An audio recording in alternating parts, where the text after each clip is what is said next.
Regular requests from viewers is profiles on stallions outside the top 10 nationally. This story takes us to Tasmania's Grenville Stud and a sire who is rising to national prominence. Andrew Bensley takes us to a stud farm which is a premiership contender in more ways than one. Grenville Stud is a unique breeding and racing property.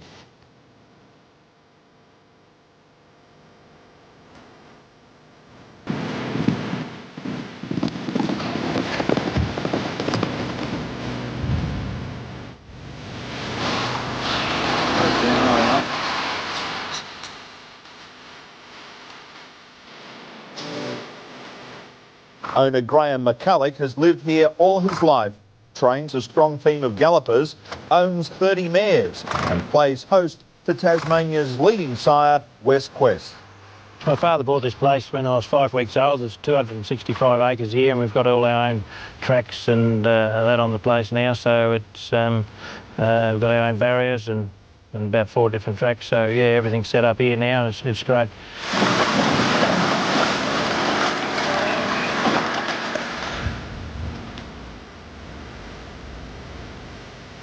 It's a busy life at any time, let alone the summer racing carnival and springtime.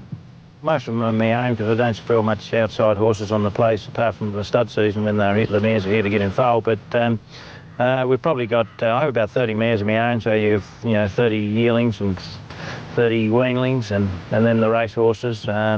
We generally have about 30 of them in work as well, so there's probably well over 100 horses on the place at the moment. Graham consistently rates in the top 5 trainers in Tasmania and has an affinity with Tassie's Cup Days. In the last 2 years I've won the first race on Hobart Cup Day, and this year the first race at Launceston Cup Day the last 2 years as well, so it's been a very good day for me, the first race on the Cup Days. Move Faster and Braganza. Move Faster a half length in front. Braganza levelling up on the outside. Move Faster just in front from Braganza and Twin Tub, and Move Faster. Move Faster's one at the neck.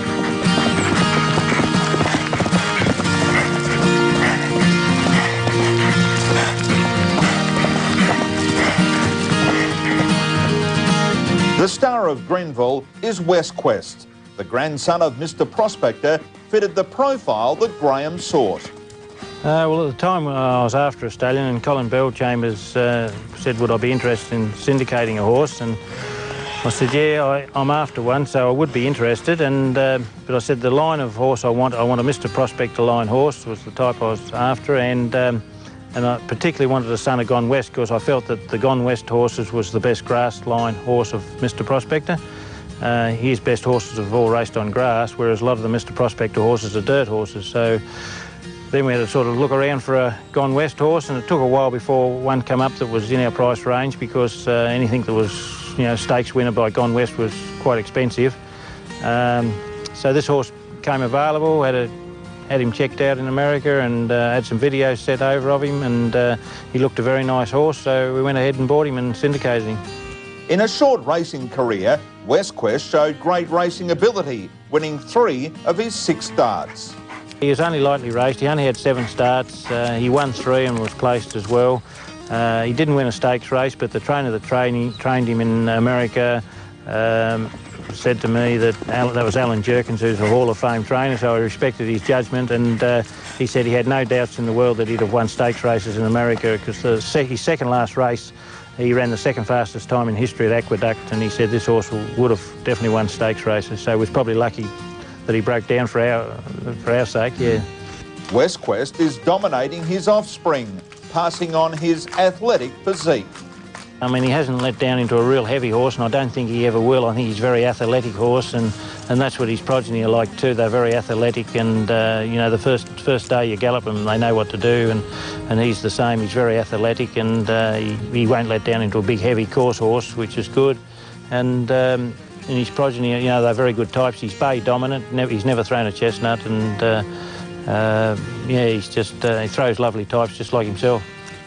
I said to somebody the other day that he's the perfect stallion. I've never ever shut a foal up, had to shut a foal up when they've been born with a crooked leg. They're just very good legged horses from day one, and good horses to break in and handle, Yeah, they've got plenty of brains, and yeah, just the perfect horse. His fillies are as good as his colts. When they race, they've won from 1,000 metres to 2,400. And look, you just couldn't, any angle you look at him, you couldn't fault him. But it's the results of his progeny on the racetrack that's the talk of the town. Yeah, well, he's been leading 2-year-old sire since he's been in Tassie, which is only the 2 years, but he's leading again this year, so it looks like he'll be the 3 years straight. He's been the leading 2-year-old sire, but his stock, well, he won one of his progeny won the Derby this year, and in his first crop, filly ran 3rd in the Derby, you know, and probably was very unlucky not to have won it. She only got beat a head and a neck. So, you know, he's just doing the job whichever angle you look at. He's, so they win from 1,000 to 2,400, and his fillies are as good as his colts, which is important because a lot of the times you don't get that. Dream Quest hit the front. Here's Venus. Venus A Go-Go gets the split after Dream Quest. Fracas down the outside, but Venus A Go-Go. Venus A Go-Go comes clear to win by a length at a half. Dream Quest. Found East, the leader. Drigilla's beaten now. No remittance coming through, but it's going to be Found East too good, and Found East a length and a quarter. Dream Quest gets a run up on the inside to join it. Dream Quest, Kingdom of Stars. Out wider now is Burley's Gamble and View from Above with Zachy Yellow, Irish Noble. Great finish to the Derby. View from Above. Over on the inside is Dream Quest. Burley's Gamble getting through late. Dream Quest, Irish Noble out late. Dream Quest. Most of those are trained in other stables, mate. What are you doing wrong? I'm selling all my good ones.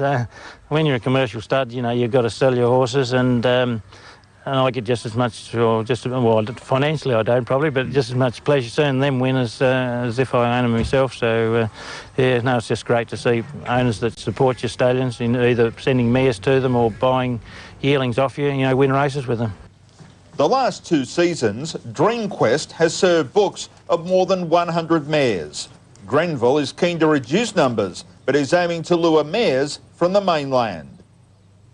He's had a fairly good book right through. The 2nd and 3rd year was a bit lighter, but his last 2 years he's served 121 mares and 117 mares, I think, which are, you know, huge books for Tasmania. He hasn't had a big response from the mainland yet, but I hope to, and I hope to market him a bit more on the mainland because, you know, he's got an international pedigree and his stock are, you know, certainly doing the job, and I think he should appeal to mainlanders. I think what mainland people don't realise is how easy it is to get mares over here. I think it's down in Tassie, but it's only $350, $400. You can have your horse landed here in Tasmania, and our adjustments cheaper, our veterinary fees cheaper, and the service fees are cheaper. So you certainly make up with that little extra cost that bringing the mare over here. Make that up with the you know, the lighter charges like stud fees and adjustment and that. So you know, I'm hope that we can get more mares over to him this year. His service fee will probably go up on last year, and we're probably going to limit his book as well this year down to probably about 80 mares. This year, because I mean he's had 2 big seasons, so we'll probably limit him to 80 this year. Grenville's racing and breeding feats have received acclaim. Not content to rest on his laurels, Graham has even bigger plans for the future. I'd like to get a Stormcat horse, and we're looking at a couple of Stormcat horses, so whether they come this year or next year is undecided yet. Already enjoying the success of a thriving training and breeding program, and with the plans for another high-class stallion, the future looks bright for Tasmania's Grenville Stud. Nice story, wasn't it? The service fee for West Quest is $4,400.